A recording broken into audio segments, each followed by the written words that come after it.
મંદિર જોઈ રહ્યા છો એ આમાં દર્શન કરવા પછી આપણી બધી મનોકામના પૂરી થાય છે। ચાલો આ મંદિરના હું દર્શન કરાવું।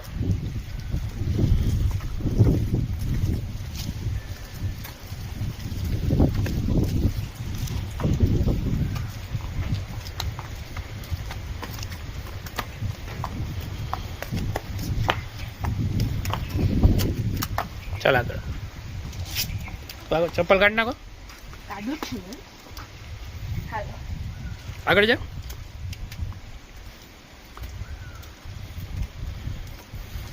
तो प्रणवी कहाँ पे हम लोग? प्रणवी कहाँ पे हम लोग? મંદિર में। ये है तोरणमल का कौन सा मंदिर? गुरु गोरखनाथ का मंदिर। और यहाँ से क्या होता है दर्शन करने से?